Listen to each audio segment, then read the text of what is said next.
Bhave most Namit ಹೆಚ್ಚಿ ಅವರು ಹೇಗೆ ಪ್ರಶ್ನೆಗಳನ್ನ ಎತ್ತಬಹುದು. ಡಿಸ್ಕೋರ್ಸಸ್ ಅಂತ ಹೇಳಿದ್ರೆ ಅದಕ್ಕೆ ಎರಡು ಆಯಾಮಗಳಿದೆ. ಮೊದಲನೇದು ಅದನ್ನ ಕನ್ನಡದಲ್ಲಿ ಎರಡು ರೀತಿ ಅನುವಾದಿಸ್ಕೊಂತಾರೆ. ಒಂದು ಪ್ರವಚನ ಅಂತ. ಪ್ರವಚನ ಅಂದ್ರೆ ಒಂದು ಸ್ವಾಮೀಜಿಯವರು ಬಂದು ಅವರು ನಮಗೆ ಪ್ರವಚನ ನೀಡ್ತಾರೆ. ಅಲ್ಲಿ ಒಂದೇ ಟ್ರಾಫಿಕ್, ನೀವು ಯಾರನ್ನು ಅವ್ರಿಗೆ ನಿಲ್ಲಿಸಿ ಪ್ರಶ್ನೆ ಕೇಳಕ್ಕಾಗೋದಿಲ್ಲ. ಅಂಥದ್ದು ಒಂದು ಡಿಸ್ಕೋರ್ಸ್. ಅದೊಂದು. ಇನ್ನೊಂದು ಸಂಕಥನ ಅಂತ. ಸಂಕಥನ ಅಂತ ಹೇಳಿದ್ರೆ ನೀವು ಎಲ್ಲಾದ್ರೂ ಸರಿ ನನ್ನ ನಿಲ್ಲಿಸಿ, ಇಲ್ಲ ನೀವು ಹೇಳಿದ್ದು ಸರಿ ಇಲ್ಲ ಅಂತ ಹೇಳಿದ್ರೆ ನಿಲ್ಲಿಸ್ಬೋದು. ಆಗ ಅದು ಒಂದು ಸಂವಾದದ ರೂಪದಲ್ಲಿ ನಡೆಯುವಂತ ಡಿಸ್ಕೋರ್ಸ್ ಆಗುತ್ತೆ. ಸೊ ಆ ದಿಕ್ಕಲ್ಲಿ ಇನ್ನೊಂದು ಮುಖ್ಯ ಸಂಗತಿನ ನೆನಪಿಸ್ಕೊಂಡು, ನಮ್ಮ ಗೌತಮ್ ಮತ್ತೆ ಗೌಡ್ರು ನಮಗೆ ಪರಿಚಯ ಮಾಡ್ತಾ ಅವರು ನನ್ನ ತುಂಬಾ ಒತ್ತಾಯಿಸಿದ್ರು. ಆಕ್ಚುಲಿ ಅಲ್ಲಿ ಪರೀಕ್ಷೆಗಳು ನಡೀತಾ ಇದ್ವು PG ಸೆಂಟರ್ನಲ್ಲಿ. 7ನೇ ತಾರೀಕುವರೆಗೂ ಟೀಚರ್ಸ್ಗೆ ರಜೆ. ಸೊ ಅಂತ ಸಮಯದಲ್ಲಿ ಆ ಪರೀಕ್ಷೆಗೆ ಇನ್ನೊಬ್ಬರಿಗೆ ಹ್ಯಾಂಡ್ ಓವರ್ ಮಾಡಿಬಿಟ್ಟು ನಾನು ಈ ಕಡೆ ಬಂದೆ, ಬೇಗ ಹೋಗ್ಬೇಕು ಅಂತ. ಬಟ್ ಅದು ತುಂಬಾನೇ ಹೇಳಿದ್ದು, ಬಟ್ ನಾಟ್ ಇನ್ ಇಶ್ಯೂ, ಮುಗಿಸ್ಕೊಂಡೇ ಹೋಗೋಣ ಅಂತ ನಿರ್ಧಾರ ಮಾಡಿದೆ. ಬಟ್ ಅದಕ್ಕಿಂತ ಇನ್ನೊಂದು ಮುಖ್ಯ ಸಂಗತಿ ಅಂತ ಹೇಳಿದ್ರೆ, ಇಲ್ಲಿ ರಾಜೇಶ್ ಅವರು ಒಬ್ಬ ಯುವ ಫ್ಯೂಚರಿಸ್ಟ್ ವಿಷನ್ ನ ತುಂಬಿಕೊಂಡು ನಮಗೆ ತುಂಬಾನೇ ಹಂಚ್ಕೊಂಡ್ರು. ಅವರೊಟ್ಟಿಗೆ ಕುತ್ಕೊಂಡು ಮಾತಾಡ್ತಾನೆ ನನಗೆ ಒಂದು ಸಂಸ್ಕೃತದ ಒಂದು ಶ್ಲೋಕ ನೆನಪಿಗೆ ಬರ್ತಾ ಇತ್ತು. ಅನ್ನದಾನಂ ಅತಿ ಪರಂ ಅನ್ನೇನ ಕ್ಷಣಿಕ ತೃಪ್ತೇರು ಯಾವ ಜೀವಂಚ ವಿದ್ಯೆಯ ಅಂತ. ದಾನ ಕೊಡೋದ್ರಲ್ಲಿ ಅನ್ನದಾನನೇ ಶ್ರೇಷ್ಠ. ಯಾಕಂದ್ರೆ ಹೊಟ್ಟೆ ತುಂಬಿಸ್ಕೊಳ್ಳಿಕ್ಕೆ ಸಹಕಾರಿ ಆಗುತ್ತೆ, ಹಸಿದವರಿಗೆ ಸಹಕಾರಿ ಆಗುತ್ತೆ. ಬಟ್ ಅದಕ್ಕಿಂತ ಹೆಚ್ಚೆಂದು ಜೀವನ ಪರ್ಯಂತ ಅದು ವಿದ್ಯೆ ಅಂತ. ಹಾಗಾಗಿ ಇಲ್ಲಿ ನಮ್ಮ ಈ Jyoti institute of commerce and management ಅಲ್ಲಿ ಅದು ಒಂದು ರೀತಿ ಹ್ಯೂಮನೈಸಿಂಗ್ ಎಲಿಮೆಂಟ್ ಅಂತ ಇನ್ಬಿಲ್ಟ್ ಆಗಿದೆ ಅಂತ ನನಗೆ ಅನಿಸ್ತಾ ಇದೆ. ಸೊ ಹಾಗಾಗಿ ಇದಕ್ಕೆ ಕಾರಣಕರ್ತ ಇಲ್ಲ ನಿಮ್ದೆಲ್ಲ ಹೊಂದಿಸ್ತಾ ಮತ್ತೆ ಇನ್ಸ್ಟಿಟ್ಯೂಷನ್ಸ್ಗೆ ನಿಜವಾಗ್ಲೂ ತುಂಬಾ ದೊಡ್ಡ ಫ್ಯೂಚರ್ ಒಂದಿದೆ ಅಂತ ನನಗೆ ಅನಿಸ್ತಾ ಇದೆ. ಇನ್ನೊಂದು ಇಲ್ಲೇ ಪಕ್ಕ ಇದರ ನೇಬರ್ಹುಡ್ ಅಲ್ಲೇ ಋಷಿ ವ್ಯಾಲಿ ಸ್ಕೂಲ್ ಅಂತ ಒಂದಿದೆ. ಅದು ಒಂದ್ ರೀತಿ ಅನ್ಕನ್ವೆನ್ಷನಲ್ ಮಾದರಿದು ಅಂತ ಹೇಳ್ತಾ ಇದ್ರು. ಬಟ್ ಅದು ಶುರು ಮಾಡಿದ್ದು ಜಿಡ್ಡು ಕೃಷ್ಣಮೂರ್ತಿ ಅವರ ಫಿಲಾಸಫಿಯ ಹಿನ್ನೆಲೆಯಲ್ಲಿ.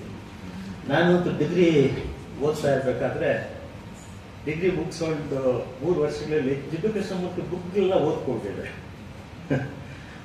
ನನಗೆ ಅದಕ್ಕಿಂತ ಹೆಚ್ಚಿಗೆ ಅದು ಬೌದ್ಧ ಮೀಮಾಂಸೆಯನ್ನು ಅರ್ಗಿಸ್ಕೊಂಡು ಅದನ್ನ ನಮ್ಮ ಯುವ ಪೀಳಿಗೆಗೆ ತಲುಪಲಿಕ್ಕೆ ತುಂಬಾನೇ ಸಹಕಾರಿ ಆಗಿತ್ತು ಆ ಸಮಯದಲ್ಲಿ. ಸೊ ಈಗ ನನಗೆ ಈಗಷ್ಟೇ ವಿನಾ ಅವರು ಹೇಳ್ತಾ ಇದ್ರು, ಸರ್ ಈಗ ಅಲ್ಲಿ ಅಡ್ಮಿಷನ್ ಫೀಸ್ ಅನ್ನೇ 5 ಲಕ್ಷ ಆಗ್ಬಿಟ್ಟಿದೆ ಸರ್ ಅಂತ.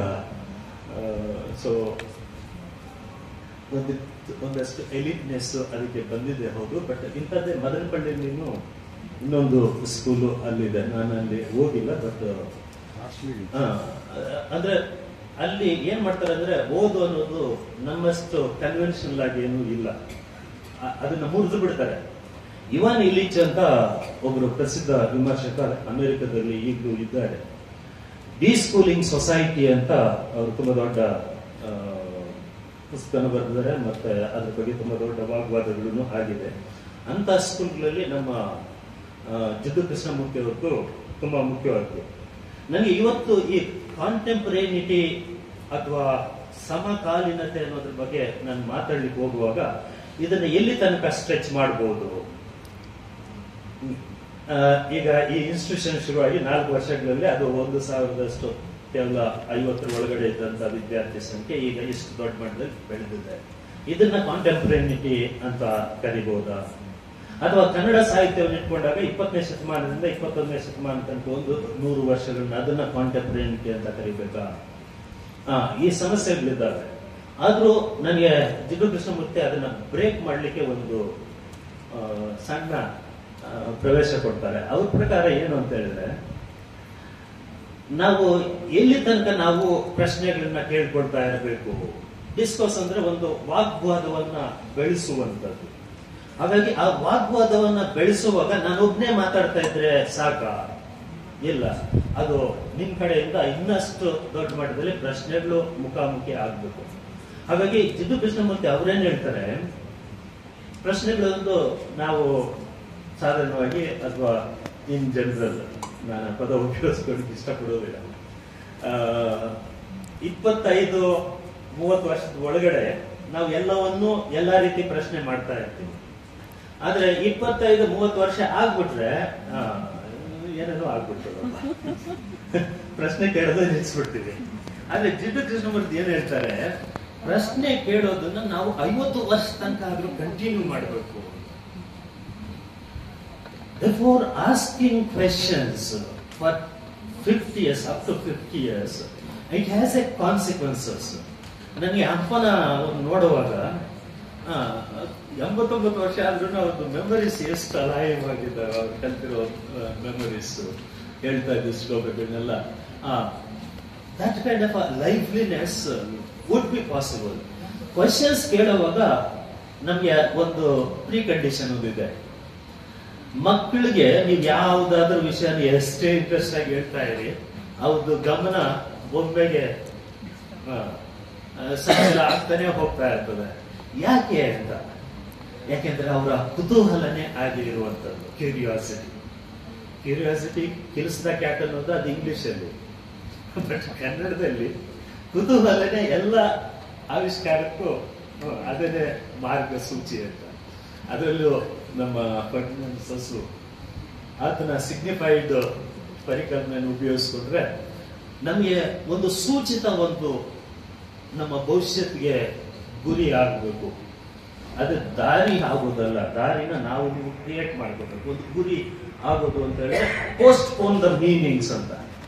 ಹಾಗಾಗಿ ನಾನು ಒಂದು 2-3 ಸಂಖ್ಯೆಗಳಲ್ಲಿ ನಿಮ್ಮ ಎದುರಿಗೆ ಇವತ್ತು ಪ್ರಶ್ನೆಗಳನ್ನ ಇಟ್ಬಿಟ್ಟು ನಾನು ಮುಗಿಸ್ತೀನಿ. ಆಮೇಲೆ ಒಂದು 5 ನಿಮಿಷ ನೀವು ನನ್ನೊಟ್ಟಿಗೆ ಇಂಟ್ರಾಕ್ಟ್ ಮಾಡ್ಬೋದು ಅಂದ್ರೆ ಖಂಡಿತ ಮಾಡ್ಬೋದು. ಹಾಗಾದ್ರೆ ಯಾವುದ್ರ ಬಗ್ಗೆ ನಾನು ಪ್ರಶ್ನೆ ಎತ್ತಲಿಕ್ಕೆ ಪ್ರಯತ್ನ ಪಡ್ತೇನೆ. ಅನೇಕ ಸಲ ಬೆಳಗ್ಗೆಯಿಂದ ಒಂದು ಡಿಸ್ಕಷನ್ ಆಗ್ತಾ ಇದೆ, ಕನ್ನಡ ಮತ್ತು ಇಂಗ್ಲಿಷು ಎರಡು ಒಟ್ಟಿಗೆ ಸೇರ್ಬಿಟ್ಟು ಒಂದು ಡಿಸ್ಕೋರ್ಸ್ ಆನ್ ಪೊಯಿಟ್ರಿ ಅಥವಾ ವಚನ ಸಾಹಿತ್ಯ ಅಂತ ಹೇಳ್ತಾ ಇದ್ದೀವಿ. ಇಲ್ಲಿ ಎತ್ಕೊಂಡಿದ ತಕ್ಷಣನೇ ಒಂದು ಕಾಮರ್ಸ್ ಅನ್ನೋದು ಅಲ್ಲಿ ಆಬ್ಸೆಂಟ್, ಮ್ಯಾನೇಜ್ಮೆಂಟ್ ಅನ್ನೋದು ಅಲ್ಲಿ ಆಬ್ಸೆಂಟ್. ಈಗ ಇಷ್ಟು ಗೈರು ಹಾಜರನ್ನ ಇಟ್ಕೊಂಡ್ರೆ ಹಾಗಾದ್ರೆ ಕಾಮರ್ಸ್ ಅನ್ನೋದು ಕನ್ನಡದಲ್ಲಿ ಇಲ್ವಾ? ಆ ಪ್ರಶ್ನೆಗೆ ಎಸ್ ಶಿವಾನಂದ್ ಅಂತ ಒಬ್ಬ ವಿಮರ್ಶಕರಿದ್ರು. ಅವರು ಶುರು ಮಾಡೋದನ್ನೇ ಸಾಹಿತ್ಯ ವಿಮರ್ಶೆಯ ಆರ್ಥಿಕ ಹಿನ್ನೆಲೆ ಏನು ಅಂತ. ಒಂದು ವಿಶೇಷ ಕುತೂಹಲದ ಪ್ರಶ್ನೆ. ಎಲ್ಲಿಂದ ನಾನು 1919 ಆ ಸಂದರ್ಭದಲ್ಲಿ ಮಾಸ್ತಿ ಕನ್ನಡದ ಆಸ್ತಿ ಅಂತ ನಾವು ಇದನ್ನ ಕರೀತಾ ಇದ್ದೀವಿ. ಅವರು ಸಣ್ಣ ಕತೆ ಬರಿಬೇಕಾದ್ರೆ ಅಲ್ಲಿ ಒಂದು ಎಕನಾಮಿಕ್ಸ್ ಉಲ್ಲೇಖ ಆಗುತ್ತೆ. ಏನದು ಎಕನಾಮಿಕ್ಸ್? ಆಗ ವಸಾಹತುಶಾಹಿ ಆಡಳಿತದಲ್ಲಿ ಇದ್ವಿ, ಕೊಲೋನಿಯಲ್ ಮಾಡರ್ನಿಟಿ ಅನ್ನೋದು ಎಲ್ಲ ಕಡೆ ಹರಡ್ತಾ ಇತ್ತು. ಈ ಬ್ರಿಟಿಷರು ಇಂಟ್ರೊಡ್ಯೂಸ್ ಮಾಡಿದಂತ ರೂಪಾಯಿ, $1 ಆ ಸಮಯದಲ್ಲಿ ಆ $1 ಎಷ್ಟು ಡಾಲರ್ಸ್ ಈಕ್ವಲ್ ಇತ್ತು ಅಂತ. ಇವತ್ತು ನಾನು ಅದನ್ನು ಉಲ್ಟಾ ಮಾಡಿ ಕೇಳೋದಿಲ್ಲ, $1 ಎಷ್ಟು ರೂಪಾಯಿ ಈಕ್ವಲ್ ಇತ್ತು ಅಂತ. ಹಾಗೆ ಕೇಳಿದಾಗ ನಿಮ್ಗೆ ನಿಜವಾಗ್ಲೂ ಶಾಕ್ ಆಗ್ತದೆ. ಏನು ಅಂತ ಹೇಳಿದ್ರೆ $1 $13.5 ಆಗ ಈಕ್ವಲ್ ಇತ್ತು. ಹಾಗಾದ್ರೆ ಒಂದು ಸೃಜನಶೀಲತೆ ಅಂತ ಅದು ಉಟ್ಕೊಂಡು ನನ್ನ ವ್ಯಕ್ತಿತ್ವದ ಮತ್ತೊಂದು ಆಯಾಮ, ಡೈಮೆನ್ಷನಾಲಿಟಿನ ನನ್ನ ಎದುರಿಗೆ ಇಡ್ತದೆ ಅಂತ ಹೇಳಿದ್ರೆ ಅದಕ್ಕೆ ಕಾರಣೀಭೂತವಾದ ಒಂದು ಎಕಾನಮಿನ ನಾವು ಚರ್ಚೆಗೆ ತೆಗೆದುಕೋಬೇಕು. therefore it becomes political economy. You have to politicize theory and theorize politics ಅಂತ ಕಲ್ಚರಲ್ ಸ್ಟಡೀಸ್ ಅಲ್ಲಿ ಇರುವಂತ ಒಂದು ಸಣ್ಣ ಸೂಚನೆ. ಹಾಗಾದ್ರೆ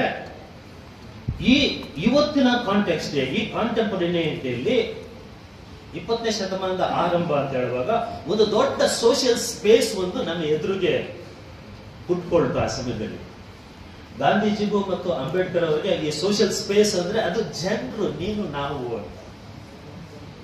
ಹಾಗಾಗಿ ಈ ಜನರ ಭವಿಷ್ಯತ್ತು ಅದು ನಮ್ಮ ದೇಶದ ಭವಿಷ್ಯತ್ತೂ ಹೌದು ಅಂತ ಆಗ ಅವರು ಒಂದು ಕನಸು ಕಂಡ್ರು.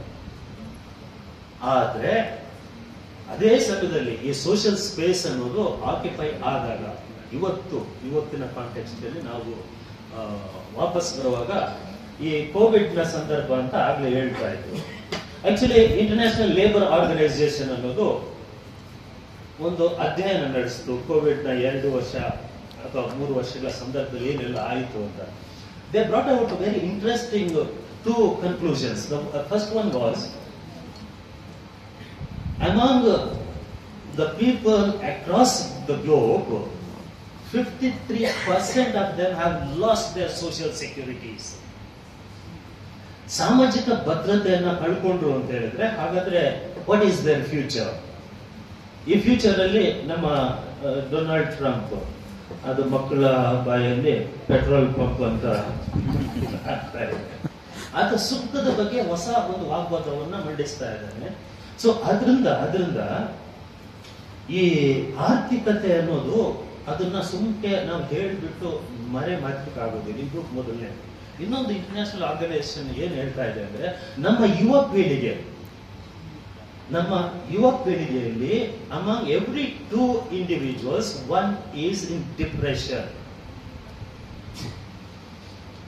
ಈಗ ಈ ಸಂಗತಿನ ನಾವು ಅರ್ಥ ಮಾಡ್ಕೊಂಡಾಗ ಈ ಕಾವ್ಯ ಅಥವಾ ಸಾಹಿತ್ಯ, ವಚನ ಸಾಹಿತ್ಯ ಅಂತ ಹೇಳುವಾಗ ಈ ಸಮಸ್ಯೆಗಳನ್ನ ನಿಜವಾಗ್ಲೂ ಅದು ಎದುರಿಸಲಿಕ್ಕೆ ತಾಕತ್ ಇದೆಯಾ? ಆ ಪ್ರಶ್ನೆ ಇಟ್ಕೊಂಡು ನಾನು ಒಂದು ವಾಗ್ವಾದವನ್ನ ನಿಮ್ಮ ಎದುರಿಗೆ ಬಿಚ್ಚಿಡ್ಲಿಕ್ಕೆ ನಾನು ಪ್ರಯತ್ನ ಪಡ್ತೀನಿ. ಅದರಿಂದ ಸಮಕಾಲೀನ ಆಯಾಮಗಳು ಅಂತ ಹೇಳುವಾಗ ಇತ್ತೀಚೆಗೆ ಸೈನ್ಸ್ ಅಲ್ಲಿ ಒಂದು ದೊಡ್ಡ ಆವಿಷ್ಕಾರ 2 ಆಗಿದೆ, ಅಥವಾ ಅದನ್ನ ಕ್ವಾಂಟಮ್ ಫಿಸಿಕ್ಸ್ ಅಲ್ಲಿ ತುಂಬಾ ದೊಡ್ಡ ದಾಪುಗಾಲು ಇಡ್ತಾ ಇದ್ದಾರೆ ಅಂತ ಹೇಳ್ತಾರೆ. ಫಸ್ಟ್ ಒನ್ ಈಸ್, ಈ ಬೆಳಕಿಗೆ ಎಷ್ಟು ಡೈಮೆನ್ಷನಾಲಿಟೀಸ್ ಇದ್ದಾವೆ ಅಂತ. ಇಲ್ಲಿ ಯಾರು ಬಂದಿರಾ ಸೈನ್ಸ್ ಸ್ಟೂಡೆಂಟ್ಸ್? ಎಷ್ಟಿರ್ಬೋದು? ಅಲ್ಲಿ ಅವ್ರು ಏನ್ ಹೇಳ್ತಾ ಇದ್ದಾರೆ, 36 ಡೈಮೆನ್ಷನಾಲಿಟೀಸ್ ಇದ್ದಾವೆ, 36 ಆಯಾಮಗಳು ಈ ಬೆಳಗಿನ ಬೆಳಕಿಗೆ ಇದೆ. ನಾನು ಚಕಿತಗೊಂಡೆ. ಹೌದು, ನೀವು ಈ ಲ್ಯಾಂಗ್ವೇಜ್ ಬಗ್ಗೆ ಮಾತಾಡುವಾಗ ಅದನ್ನ ಎಷ್ಟು ಬಟ್ಟೆ ಇಳಿಸಿದೀವಿ ಅಂತ ಹೇಳಿದ್ರೆ ಅಷ್ಟು ಬಟ್ಟೆ ಇಳಿಸ್ಬಿಟ್ಟಿದ್ದೀವಿ. ನಾವು ಜೀವಿಸ್ತಾ ಇರೋದು ಕನ್ನಡದಲ್ಲಿ ತುಂಬಾ ಅಕಸ್ಟಮ್ ಆಗಿರೋದು 2 ಆಯಾಮಗಳಿದೆ. ಒಂದು ಪಾಸಿಟಿವ್ ಆಗಿರೋದು, ಇನ್ನೊಂದು ಅದಕ್ಕೆ ತದ್ವಿರುದ್ಧವಾಗಿರೋದು. ಹಾಗಾಗಿ ಬೈನರಿ ಆಪೋಸಿಟ್ಸ್ ಅಂತ, ವಿರುದ್ಧ ಪದಗಳು ಅಷ್ಟೇ 2 ಆಯಾಮಗಳು. ಹಾಗಾದ್ರೆ ನನಗೆ ಇರುವಂತ ನನಗೆ ಗೊತ್ತಿರುವಂತ ಕನ್ನಡದ ಒಳಗಿನ ಈ ನುಡಿ, ಆ ರಚನಾ ವಿನ್ಯಾಸದಲ್ಲಿ ಅದಕ್ಕೆ ಬಹು ಆಯಾಮಗಳಿದ್ದಾವೆ. ನಮ್ಮ ಕೆ ವಿ ನಾರಾಯಣ್ ಅವರು ಮೊದಲನೇ ಸಲ ಇದನ್ನ ನನಗೆ ಟ್ರಿಗರ್ ಅಪ್ ಮಾಡಿದ್ರು. ಹಾಗೆ ಟ್ರಿಗರ್ ಅಪ್ ಮಾಡಿದಾಗ ನಾನು ಅದನ್ನ 3ನೇ ಆಯಾಮವನ್ನ ನಾನು ಶೋಧಲಿಕ್ಕೆ ಪ್ರಯತ್ನ ಪಟ್ಟದ್ದು ನಮ್ಮ ಅಕೈ ಪದ್ಮಶಾಲಿ ಅವರ ಕುರಿತಾಗಿ. Transgender community, she is now world known character. But ಅದನ್ನ ಕನ್ನಡದಲ್ಲಿ ನಿರೂಪಿಸಿದಾಗ ನನಗೆ ಆ 3ನೇ ಆಯಾಮ ಒಂದು ಕನ್ನಡದ ಒಳಗಡೆ ಎಕ್ಸ್ಪೆರಿಮೆಂಟ್ ಮಾಡಲಿಕ್ಕೆ ಅದು ನಿಜವಾಗ್ಲೂ ಅವಕಾಶ ಆಯಿತು. ಹಾಗಾಗಿ ಒಂದು ಸಣ್ಣ ಸಜೆಷನ್ ನಾನು ಏನ್ ಟ್ರಿಗರ್ ಅಪ್ ಮಾಡ್ತಾ ಇದ್ದೀನಿ ಅಂತ ಹೇಳಿದ್ರೆ, ನೀವು ಈ 2 ಡೈಮೆನ್ಷನಲ್ ಮಾತ್ರ ಜೀವಿಸೋದು ಬಿಟ್ಟು ಅದಕ್ಕೆ ನಮ್ಮ ವ್ಯಕ್ತಿತ್ವಕ್ಕೆ ಬಹು ಆಯಾಮಗಳಿದ್ದೀವಿ. ಈ ಬಹು ಆಯಾಮಗಳು ಕ್ರೈಸಿಸ್ ಅಲ್ಲಿ ಸಿಕ್ಕಾಕೊಂಡಾಗ ಅಲ್ಲಿ ಸವಾಲುಗಳಾಗ್ಬಿಡ್ತವೆ. ಹಾಗಾಗಿ ರೂಪಾಯಿ ಮೌಲ್ಯ ಅದು ಇನ್ಫ್ಲೇಷನ್ ಅಲ್ಲಿ ಆಗ್ಲಿ ಅಥವಾ ಗೋಲ್ಡ್ ಸ್ಟ್ಯಾಂಡರ್ಡ್ ಇಟ್ಕೊಂಡು ನಾನು ರೂಪಾಯಿಯನ್ನು ಅಳೆಯುವಾಗ ಎಷ್ಟು ದೊಡ್ಡ ಮಟ್ಟದಲ್ಲಿ ಡಿವ್ಯಾಲ್ಯೂಯೇಷನ್ ಆಗಿದೆ ಅಂತ ಹೇಳಿದ್ರೆ, ನಮ್ಮ ಎಡಪಂಥೀಯ ಚಿಂತಕರು ಅದರಲ್ಲಿ ಕಾರ್ಲ್ ಮಾರ್ಕ್ಸ್ ಏನ್ ಹೇಳ್ತಾರೆ ಅಂದ್ರೆ, ನಾವು ಎಷ್ಟು ವೇಗವಾಗಿ ರೂಪಾಯಿ ಅಪಮೌಲ್ಯೀಕರಣ ಮಾಡ್ತೀವೋ ಹಾಗೆ ನನ್ನ ವ್ಯಕ್ತಿತ್ವವನ್ನು ಸಹ ಅಷ್ಟೇ ತೀವ್ರವಾಗಿ ಅಪಮೌಲ್ಯಕ್ಕೆ ಒಳಪಡಿಸ್ತಾ ಇದ್ದೀನಿ ಅಂತ. ಹಾಗಾಗಿ friends, the crisis that I proposed in front of you, what the International Labour Organization has done, it calls for a serious debate and a kind of insight-oriented approach for ourselves, for our younger generation, and also for the future society and the future of this kind of institutions too. ಹಾಗಾಗಿ ಸಾಹಿತ್ಯ ಅನ್ನೋದು ಅಥವಾ ಕನ್ನಡ ನುಡಿ, ಕನ್ನಡ ಬರವಣಿಗೆ ಅನ್ನೋದು ಅದು ಸಹ ಈ ಎಲ್ಲ ಪ್ರಶ್ನೆಗಳಿಗೆ ಸಲೀಸಾದ ಉತ್ತರಗಳನ್ನು ಕೊಡಬೇಕು. ಅದೊಂದು ಹೊಸ ಸಾಧ್ಯತೆಯನ್ನು ಸಹ ನನ್ನ ಎದುರಿಗೆ ಇಡಬೇಕಾಗಿದೆ. ಆ ದಿಕ್ಕಲ್ಲಿ ನಾನು ಮುಂದಿನ ನನ್ನ ಒಂದು 2-3 ಸಂಖ್ಯೆಗಳನ್ನ ಮುಗಿಸ್ಬಿಟ್ಟು ನಾನು ಮುಗಿಸ್ತೇನೆ. ಮೊದಲನೇದು, ನಿನ್ನೆ ಜೇಡ್ರ ದಾಸಿಮಯ್ಯ ಅಂತ ಒಬ್ಬ ವಚನಕಾರನ್ನ ನಾವು ಅವರ ಸ್ಮರಣೆಯನ್ನ ನಿನ್ನೆ ಮಾಡ್ಕೊಂಡ್ವಿ. ಜೇಡ್ರ ದಾಸಿಮಯ್ಯ ಒಂದು ಸಣ್ಣ ಇಂಪೋರ್ಟ್ ಅಂತ ಹೇಳಿದ್ರೆ, ಪರಿಚಯ ಅಂತ ಹೇಳಿದ್ರೆ, ಆತ ನೇಯ್ಗೆ ಸಮುದಾಯದವನು, ದೇವಾಂಗ ಸಮುದಾಯ ಅಥವಾ ನೇಯ್ಗೆ ಸಮುದಾಯದ ವ್ಯಕ್ತಿ. ಆ ಶರಣ 11ನೇ ಶತಮಾನದ ಕೊನೆ ಅಷ್ಟೊತ್ತಿಗೆ ಆತ ವಚನಕಾರನಾಗಿ ರೂಪುಗೊಳ್ತಾ ಹೋಗ್ತಾ ಇರ್ತಾನೆ.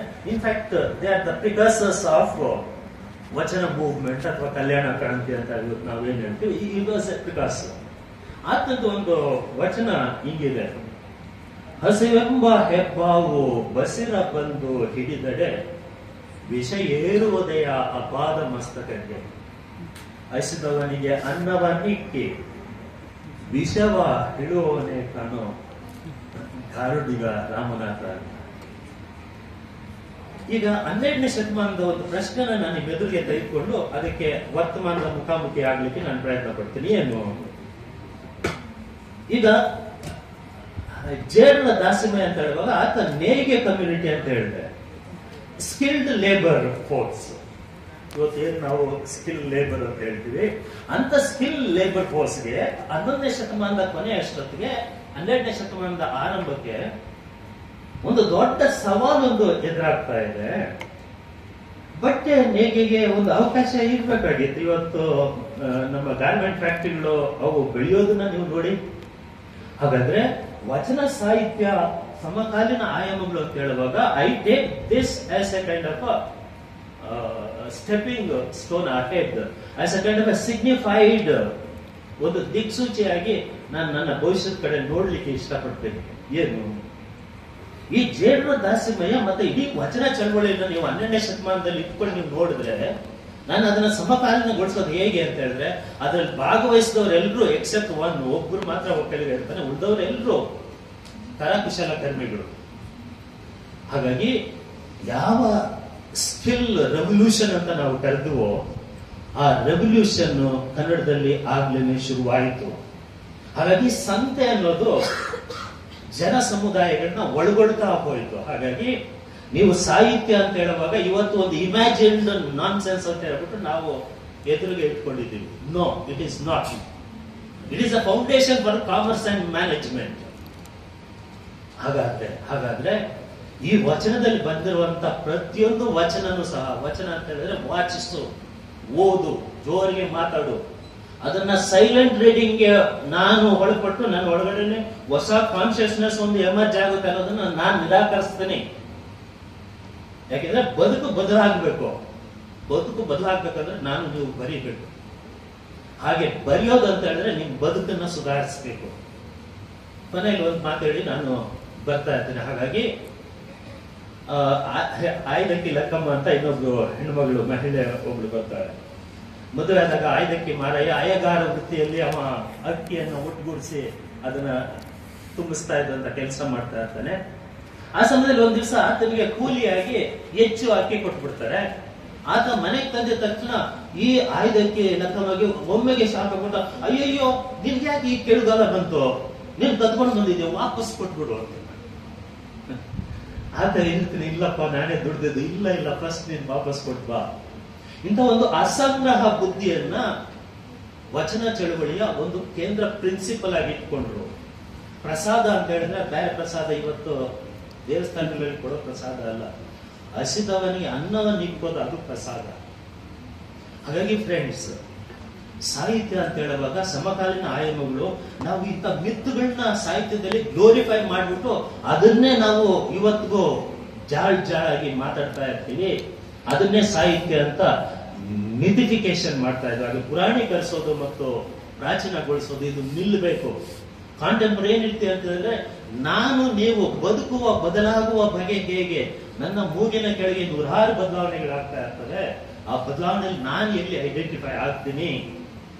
ಸೊ ದೇರ್ಫೋರ್ ವಚನ ಕ್ರಾಂತಿ ಅಂತ ಹೇಳುವಾಗ ಇಂಥ ಮಹಾನ್ ಕ್ರಾಂತಿಗೆ ನಾನು ನೀವು ಸಾಕ್ಷಿಯಾಗಿದ್ದೀವಿ. ಅದರ ನಂತರ ಇವತ್ತಿಗೂ ಅದು ಎಷ್ಟು ದೊಡ್ಡ ಮಟ್ಟದಲ್ಲಿ ಬದಲಾವಣೆ ಆಗಿದೆ ಅಂದ್ರೆ ನಂತರದಲ್ಲಿ ಅಮರ ಕಲ್ಯಾಣ ಅಂತ ಒಂದು ಎಪಿಸೋಡ್ ಆಗುತ್ತೆ, ಬಟ್ ನಾನು ಅದಕ್ಕೆ ಹೋಗೋದಿಲ್ಲ.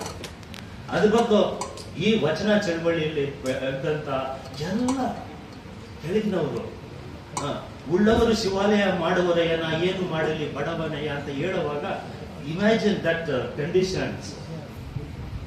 Further I go. Aydakki Lakkamma ಅಂತ ಹೇಳೋರು ಅವರೊಂದು ಸ್ಟೇಟ್ಮೆಂಟ್ ಮಾಡ್ತಾರೆ, ಈ ಕಾಯವೇ ಕೈಲಾಸ. ಈಗ ಈ ಕಾಯವೇ ಕೈಲಾಸ, ಕಾಯ ಅಂತ ಹೇಳಿದ್ರೆ ದೇಹ, ದೇಹನೇ ಕೈಲಾಸ ಅಂತ ಹೇಳುವಾಗ ಅದರ ಮುಂದುವರೆದ ರೂಪವಾಗಿ ಈ ಕಾಯದಿಂದ ಮಾಡೋದು ಕಾಯಕ. ಹಾಗಾಗಿ ಕಾಯಕವೇ ಕೈಲಾಸ, ದುಡಿಮೆಯ ಕೈಲಾಸ ಅಂತ ನಮ್ಮ ಬಸವಣ್ಣವರು ಘೋಷಣೆ ಮಾಡುವಂಥದ್ದು. ಹಾಗಾಗಿ ಫ್ರೆಂಡ್ಸ್, ಇವತ್ತು ನಾವು ನೀವು ಮಾಡುವಂತ ಈ ದುಡಿಮೆಗೆ ಒಂದು ತಾಕತ್ತು ಸಿಗ್ಬೇಕಾದ್ರೆ ಈ ಡಿವ್ಯಾಲ್ಯೂಯೇಷನ್ ಪ್ರೋಸೆಸ್ ಇದೆಯಲ್ಲ, ಅದು ಎಲ್ಲಾದ್ರೂ ಒಂದ್ ಕಡೆ ನಿಲ್ಬೇಕು. ಹಾಗಾಗಿ ಡಿ-ಡಾಲರೈಸೇಷನ್ ಅಂತ ಒಂದು ಫೆನೋಮಿನ ನಮ್ಮ ಬ್ರಿಕ್ಸ್ ನೇಷನ್ಸ್ ಅವರು ಹಮ್ಮಿಕೊಂಡಿದ್ರು. ಆದ್ರೆ ಇಮಿಡಿಯೇಟ್ ಆಗಿ ಒಂದು ವಾರ್ನಿಂಗ್ ಕೊಟ್ಟ, ಯಾರು ನಮ್ಮ ಟ್ರಂಪ್ ಬರಲಿಕ್ಕಿಂತ ಮುಂಚೆ. ಆತ ಬಂದಿದ ತಕ್ಷಣನೇ ಈ ಡಿ-ಡಾಲರೈಸೇಷನ್ ನಿಲ್ಬೇಕು ಅಂತ. ಅದರ ಮುಂದುವರೆದ ರೂಪನೇ ಇಸ್ರೇಲ್ ಪ್ಯಾಲೆಸ್ಟೈನ್ ವಾರ ಅಥವಾ ಉಕ್ರೇನ್ ರಷ್ಯಾ ವಾರ, ಇವುಗಳೆಲ್ಲ ನಮ್ಗೆ ಕಣ್ಣಿಗೆ ಕಟ್ಟಾಗ ನಮ್ಮ ಮಾಧ್ಯಮಗಳು ಒಂದು ರೀತಿ ಹೇಳ್ತಾ ಇರ್ತವೆ. ಬಟ್ ನಿಜವಾಗ್ಲೂ ಅವುಗಳ ಹಿಂದೆ ನೀವು ನೋಡುವಾಗ ಅದು ಎಷ್ಟು ದೊಡ್ಡ ಮಟ್ಟದಲ್ಲಿ ನಮ್ಮ ಯುವ ಪೀಳಿಗೆಯನ್ನ ದಿಕ್ ತಪ್ಪಿಸ್ತಾ ಇದೆ ಅನ್ನೋದನ್ನ ನಾವು ಒಂದು ಸ್ವಲ್ಪ ಜಾಗೃತರಾಗಿ ನಾವು ಅದನ್ನ ಗಮನಿಸಬೇಕಾಗುತ್ತೆ. ಏನು ಅಂತ ಹೇಳಿದ್ರೆ, ಟಾಕ್ಸಿಕ್ ಇಂಡಿವಿಜುವಾಲಿಟಿ ಅನ್ನೋದು it has become inevitable today for us. ವಿಷಪೂರಿತ ವ್ಯಕ್ತಿವಾದ.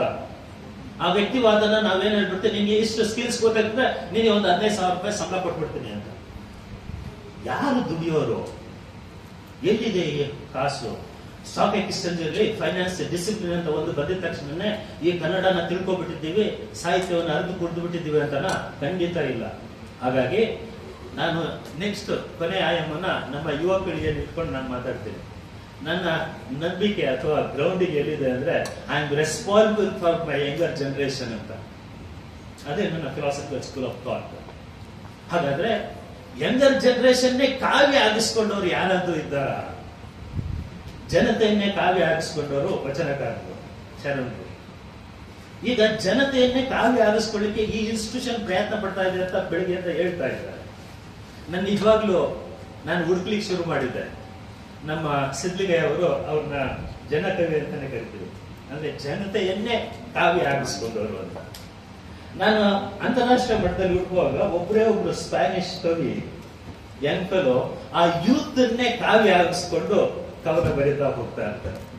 Last year there was a film called a complete unknown ಅಂತ. ಬಾಬಿ ಡಿಲೋನ್ ಆತ ಅಮೆರಿಕದಲ್ಲಿ ಸ್ಟ್ರೀಟ್ ಅಲ್ಲಿ ಹೋಗ್ತಾ ಇರ್ಬೇಕಾದ್ರೆ ಆತ ಒಂದು ಗಿಟಾರ್ ಹಿಡ್ಕೊಂಡು ಹಾಡನ್ನ ಹಾಡ್ತಾ ಹೋಗ್ತಾ ಇರ್ತಾನೆ, ಕೇಳಿಸ್ಕೊಳ್ಳಿ ಅಂತ.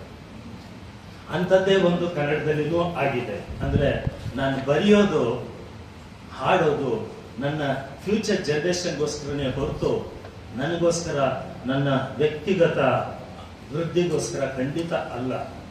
ಹಾಗಾಗಿ ಯುವ ಜನತೆಯನ್ನೇ ಕಾವ್ಯ ಆಗಿಸುವ ಬಗೆ, ಅದು ಯಾವುದೇ ಡಿಸಿಪ್ಲಿನ್ ಇರಲಿ, ಫಿಸಿಕ್ಸ್ ಇರಲಿ, ಕಾಮರ್ಸ್ ಇರಲಿ, ಇವುಗಳೆಲ್ಲ ಈ ಕಾವ್ಯ ಅನ್ನೋದು ಅದು ಒಳಹರಿವಾಗಿ ಹರಿತಾನೆ ಇರಬೇಕು. ಅದು ಕಾನ್ಶಿಯಸ್ ಆದಾಗ ಅಲ್ಲೊಂದು ನೆಟ್ವರ್ಕಿಂಗ್ ಪಾಸಿಬಿಲಿಟಿ ಸಿಗ್ತದೆ. ಇಲ್ಲ ಅಂತ ಹೇಳಿದ್ರೆ ಇಂಡಿವಿಜುವಲ್ ಕಾನ್ಶಿಯಸ್ನೆಸ್ ಅಲ್ಲಿ ನಾನು ಮುಳುಗೋದ್ರೆ ಅದಕ್ಕೆ ಬಿಡುಗಡೆ ಅನ್ನೋದು ಇಲ್ಲ. ಹಾಗಾಗಿ ಬಸವಣ್ಣವರ ಒಂದು ವಚನನ ತೆಗೆದುಕೊಂಡು ನನ್ನ ಮಾತುಗಳನ್ನ ಮುಗಿಸ್ತೇನೆ. ಆಮೇಲೆ ಡಿಸ್ಕಷನ್ಗೆ ನೀವು ಓಪನ್ ಅಪ್ ಮಾಡ್ಕೋಬಹುದು. ಏನು ಇವನಾರು ಎಂದು ಎನಿಸದಿರಯ್ಯ, ಇವ ನಿಮ್ಮ ಮನೆಯ ಮಗ ಎಂದೆನಸಯ್ಯ ಕೂಡಲ ಸಂಗದೇವ ಅಂತ ಅವರು ಒಂದು ಸೂಚನೆ ಕೊಡ್ತಾರೆ. ನಾವು ಪರಕೀಯರಾಗದಷ್ಟು ನನ್ನೇ ನಾನು ಕಳ್ಕೊಳ್ತಾ ಹೋಗ್ತಾ ಇರ್ತೀನಿ. ಇವತ್ತು ಹಲವಾರು ಮುಖಗಳನ್ನ ಹೊಸದಾಗಿ ನೋಡುವಾಗ ನಮ್ಮ ಮಂಜುನಾಥ್ ಅವರಿಂದ ಹಿಡ್ಕೊಂಡು ಎಲ್ಲ ಕಡೆಯಿಂದನೂ ಸರ್ ನಾವು ಇಲ್ಲೆಲ್ಲ ಭೇಟಿಯಾಗಿದ್ವಿ, ಹೀಗೆಲ್ಲ ನೀವು ಮಾತಾಡ್ತಾ ಇದ್ರಿ ಅಂತಾನೆ ಎಲ್ಲರೂ ಮಾತಾಡಿ ಶುರು ಮಾಡ್ತಾರೆ.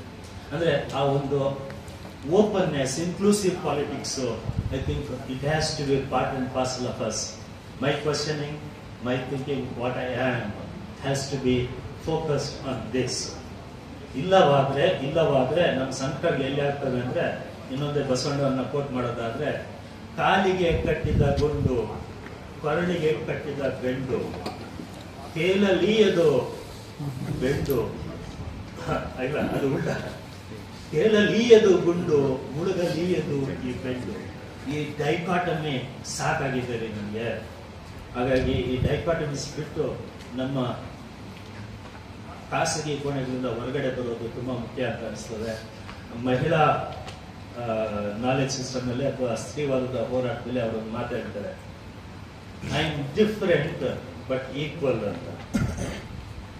I am personal but political.